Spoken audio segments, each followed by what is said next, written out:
रावण की असली मौत का कारण। रामायण में रावण को एक महान विद्वान, शक्तिशाली योद्धा और शिव भक्त बताया गया है, लेकिन उसके जीवन की सबसे बड़ी गलती और अभिमान ही उसकी मृत्यु का मुख्य कारण बना।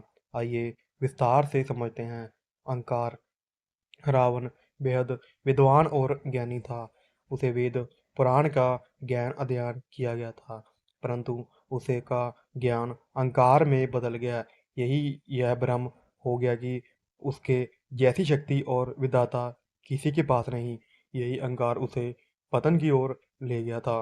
अहंकार मनुष्य को महानता से पतन की ओर ले जाता है।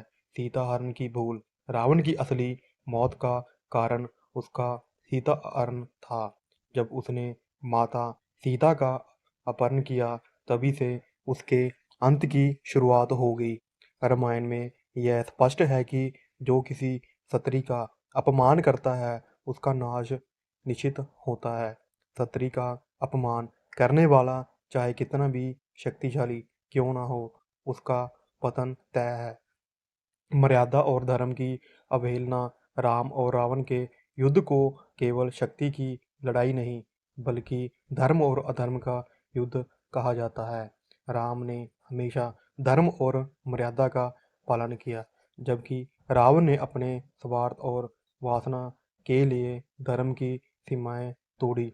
इसलिए उसकी मृत्यु अधर्म की हार और धर्म की जीत का प्रतीक बनी। धर्म की जीत और अधर्म की हार ही सृष्टि का नियम है। विभीषण की सलाह की अनदेखी।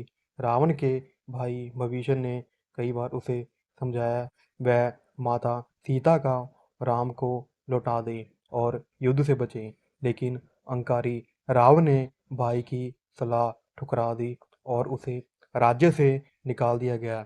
यही उसकी सबसे बड़ी भूल साबित हुई। सच्ची सलाह को अनसुना करना व्यक्ति का विनाश की ओर धकेलता है। महान शक्ति का दुरुपयोग।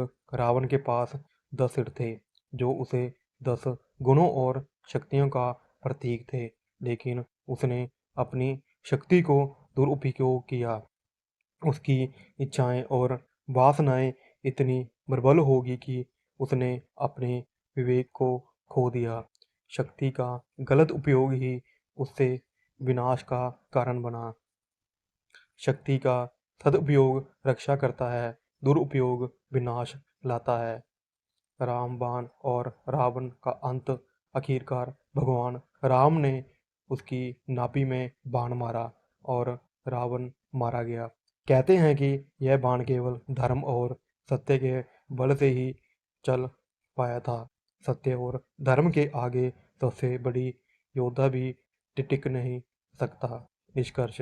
रावण की असली मौत का कारण केवल राम का बाण नहीं था, बल्कि उसका अपना अहंकार, अधर्म, सीता हरण और धर्म की अवहेलना थी। यदि यदि वह मर्यादा का पालन करता और अपने ज्ञान का उपयोग समाज की भलाई में करता, तो वह आज भी महापुरुषों में गिना जाता। रामायण हमें यही सिखाती है कि चाहे ज्ञान और शक्ति कितनी भी हो, यदि हम उससे अहंकार और अधर्म मिल जाए तो पतन निश्चित है। ज्ञान और शक्ति तभी सार्थक है जब वह विनम्रता और धर्म से जुड़ी हो।